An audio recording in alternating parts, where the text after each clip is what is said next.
జై శ్రీరామ్ అందరికీ నమస్కారం వెల్కమ్ టు న్యూస్ అఖండ నేను మీ కస్తూరి శ్రీధర్ మిత్రులారా మీకు అందరికి కూడా తెలుసు మన శత్రు దేశాలు ఏవయ్యా అంటే చైనా మరియు పాకిస్తాన్లో సరే ఇప్పుడు ఇది నేను కూడా ఒకదాని అని చెప్పేసి బంగ్లాదేశ్ ఒకటైతే వచ్చి చేరింది అది వేరే విషయం కానీ మెయిన్ వచ్చేసి ఈ చైనా పాకిస్తాన్లే ఇప్పుడు ఈ రెండు దేశాలను మన భారత్ అదేవిధంగా రష్యా ఇద్దరు కలిసి దెబ్బేస్తారు అది ఎట్లా ఏ విధంగా అనేది ఈ న్యూస్ ద్వారా మీకు చెప్పే ప్రయత్నం చేస్తా న్యూస్ మాత్రం సూపర్గా ఉంటుంది ఓకేనా రష్యా భారతదేశాలు రెండు కూడా సహజ మిత్ర దేశాలు అనమాట అంటే తమ అవసరాల కోసం మాత్రమే కాకుండా ఇరు దేశాలు కూడా అభివృద్ధి వ్యాపారం వ్యవసాయం రక్షణ భద్రత ఏరోస్పేస్ విషయాల్లో ఒకరికొకరు సహకరించుకోవడానికి అనుకునేంతగా మన భారత్ అదేవిధంగా రష్యా దేశాల మధ్య ఈ స్నేహబంధం అయితే పెరిగిపోయింది అందుకే రష్యా పైన అమెరికాలో ఉన్నటువంటి గత ప్రభుత్వం ఏది ఈ జో బైడెన్ ప్రభుత్వం 10,000కు పైగా ఆంక్షలు విధించినప్పటికీ భారత్ మాత్రం రష్యానైతే విడిచిపెట్టి వెళ్ళాల పైపెచ్చి ఏంటంటే పరోక్షంగా రష్యాకే మద్దతునిచ్చింది ఈ విషయంలో అమెరికా ఎంత ఒత్తిడి తీసుకొచ్చినా చివరకు మోడీ ప్రభుత్వాన్ని కూల్చివేయడానికి సిద్ధపడినప్పటికీ కూడా ప్రధాని నరేంద్ర మోడీ మాత్రం రష్యా విషయంలో అణువంతైనా ఇసువంతైనా కూడా వెనక్కి తగ్గల మీకు అందరికి కూడా తెలుసు కదా తక్కువ ధరలకు డిస్కౌంట్లో అమెరికా వద్దన్నా కూడా అమెరికా ఎన్నో బెదిరింపులు బెదిరించినా కూడా ఈ రష్యా దగ్గర నుంచి మనం ఆయిల్ని అయితే కొనుగోలు చేసాం డిస్కౌంట్ ధరలో తెలుసు కదా మీకు సరే ప్రస్తుతం ఈ అమెరికాలో ఎలక్షన్స్ జరిగినాయి అమెరికా అధ్యక్షుడిగా డొనాల్డ్ ట్రంప్ అధికారంలోకి వచ్చాడు ఇక ఇప్పుడు అమెరికా రష్యాలు తమ మధ్యన ఉన్నటువంటి విభేదాలను విడిచిపెట్టి ఇరు దేశాల మధ్యన ఈ స్నేహపూర్వక సంబంధాలను ఏర్పరచుకోవాలని చెప్పేసి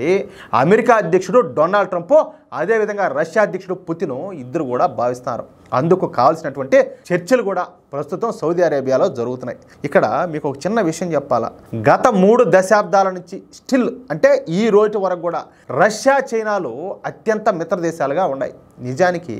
ఒక దేశం పైన మరొక దేశానికి నమ్మకం లేదు చైనా మీద పుతిన్కి నమ్మకం లేదు అలాగే పుతిన్ మీద చైనాకి నమ్మకం లేదు కానీ ఈ రెండు దేశాలు కూడా అత్యంత మిత్ర దేశాలుగా చలామణి అవుతున్నాయి ఇదేంద్ర శీద్రం దరిద్రమో ఒకరి మీద ఒకరికి నమ్మకం లేదంటే మరేమో రెండు మిత్ర దేశాలంటే అది ఎట్టా అని మీరు అనుకోవచ్చు అందుకు కారణం వచ్చేసి అమెరికా రష్యా చైనాలు విడివిడిగా ఉంటే అమెరికాను ఎదుర్కోవడం కష్టమవుతుంది అందుకే రెండు దేశాలు కలిసి పనిచేస్తున్నాయి రెండు దేశాలు కలిసి ఒకే నిర్ణయం తీసుకుంటున్నాయి ఒకరికొకరు సాయం చేసుకుంటున్నాయి అంటే ఈ రెండు దేశాల మధ్య ఉన్నది అవసరం కోసం మాత్రమే ఫ్రెండ్షిప్ అన్నమాట ఆ అవసరం కోసం మాత్రమే ఈ రెండు దేశాలు మిత్రత్వాన్ని నటిస్తున్నాయి అంటే ఇది స్వార్థం ఈ విషయాన్ని మొదట గుర్తించింది ఎవరయ్యా అంటే మన దేశ ప్రధాని నరేంద్ర మోడీ గారే ఆ తర్వాత అమెరికా అధ్యక్షుడు డొనాల్డ్ ట్రంప్ ఇద్దరు కూడా మొండిగట్టాలే కదా అది కథ అందులో దేశభక్తులు అయిపోతుంది ఇక్కడ నరేంద్ర మోడీ అదేవిధంగా డొనాల్డ్ ట్రంప్ల యొక్క ఆలోచన ఏందయ్యా అంటే ప్రస్తుతం ఈ ప్రపంచానికి చైనా పెనుభూతంలా తయారైంది ఈ ప్రపంచ దేశాలను మింగేయడానికి చైనా సిద్ధంగా ఉండాలి ఒక్కొక్క దేశాన్ని ఒక్కొక్క రకంగా దెబ్బ కొట్టడానికి ఇప్పటికే చైనా వద్ద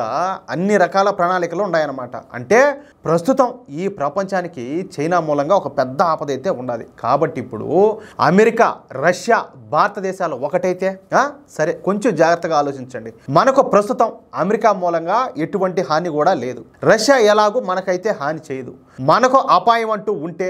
అది ఏదైనా ఏ దేశం నుంచైనా ఉండాలి అంటే ఖచ్చితంగా చైనా నుంచే దాని మిత్ర దేశం పాకిస్తాన్ అలాంటప్పుడు మనం అమెరికా రష్యాలను కలిపితే ఎట్టుంటుంది ఆ గ్రూప్లో మనం కూడా పోయి చేరితే ఎట్టుంటుంది ఒక్కసారి ఆలోచించండి ఇప్పుడు అదే జరుగుతుందంట అమెరికా రష్యాల మధ్య ఈ మైత్రిని సృష్టించి పెంపొందించడానికి భారత ప్రధాని మోడీ గారు ప్రయత్నం చేస్తా ఉన్నట్టు తెలుస్తుంది ఈ క్రమంలోనే మొదట అమెరికా పర్యటనకు వెళ్ళినటువంటి మన ప్రధాని మోడీ గారు ఇప్పుడు మళ్ళీ రష్యా పర్యటనకు వెళ్తున్నారంట రష్యా అమెరికాల మధ్యన ఈ సంధి కుదర్చడానికే మన ప్రధాని మోడీ గారు రష్యా పర్యటనకు వెళ్తున్నారు ఇక మన మోడీ గారి రష్యా పర్యటన గురించి మనం చెప్పాల రష్యాలో ప్రసిద్ధి చెందినటువంటి రేడియో ఛానల్ అయిన ఇది ప్రభుత్వ నిర్వహణలో ఉండేటటువంటి ఛానల్ అన్నమాట ఇది రేడియో ఛానల్ దీని పేరు ఇటార్ టాస్ ఈ రేడియో ఛానల్లో ఈ విషయాన్ని అయితే ధృవీకరించింది మోడీ గారు రష్యా పర్యటనకు వస్తున్నారని చెప్పేసి ఈ ఇటార్ టాస్ అయితే తెలియజేసిందనమాట ఇక మోడీ గారి ఈ పర్యటనలో మనం పైన చెప్పుకున్నటువంటి విషయాలు మాత్రమే కాకుండా S-500 అదేవిధంగా Su-57 యుద్ధ విమానాలకు సంబంధించినటువంటి ఒప్పందాలు కూడా జరగనున్నట్టు తెలుస్తుంది. అంటే రష్యా ఈ మధ్యనే అభివృద్ధి చేసినటువంటి అత్యంత అధునాతనమైనటువంటి ఈ S-500 మిసైల్ సిస్టము అదేవిధంగా Su-57 యుద్ధ విమానాల కొనుగోలుకు సంబంధించినటువంటి అగ్రిమెంట్లు అయితే జరగనున్నాయి. ఇక్కడే అసలు పాయింట్ ఉంటున్నది. ఇప్పటి వరకు రష్యా ఈ S-500 మిసైల్ సిస్టము అదేవిధంగా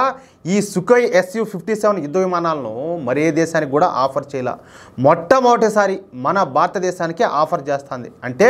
చైనాను పక్కకు నెట్టి రష్యా తమ ఆయుధాలను భారత్కు ఆఫర్ చేసిందనమాట. మనకు ఇది రష్యా ఇచ్చేటువంటి అతిపెద్ద గౌరవంగా భావించాలి. ఎందుకంటే ఒక అగ్రరాజ్యం తాము అభివృద్ధి చేసినటువంటి అత్యాధునికమైనటువంటి యుద్ధ వ్యవస్థలను స్టెల్త్ యుద్ధ విమానాలను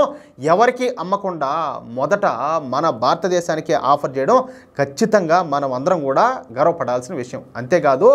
ఈ సుఖోయ్ Su-57 స్టెల్త్ యుద్ధ విమానాలను భారత్తో కలిసి తయారు చేయడానికి కూడా రష్యా అంగీకరించడం ఇక పిచ్చెక్కించే విషయం. అంటే రష్యా, భారత్, అమెరికా దేశాలు మెల్లగా దగ్గరవుతూ మనకు శత్రు దేశమైనటువంటి ఈ చైనాను నెమ్మదిగా దూరం పెడుతున్నాయి. మనకు కావాల్సింది కూడా ఇదే. వీళ్ళని చూసుకునే కదా ఇలా పాకిస్తాన్ వాళ్ళు రెచ్చిపోతుందా?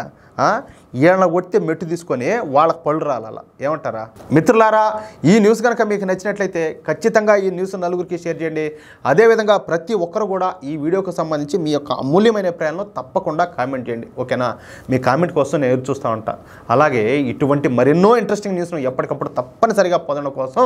ఖచ్చితంగా ప్రతి ఒక్కరు కూడా మన ఛానల్ సబ్స్క్రైబ్ చేసుకోండి, సపోర్ట్ చేయండి ప్లీజ్. జై శ్రీరామ్, జై హింద్.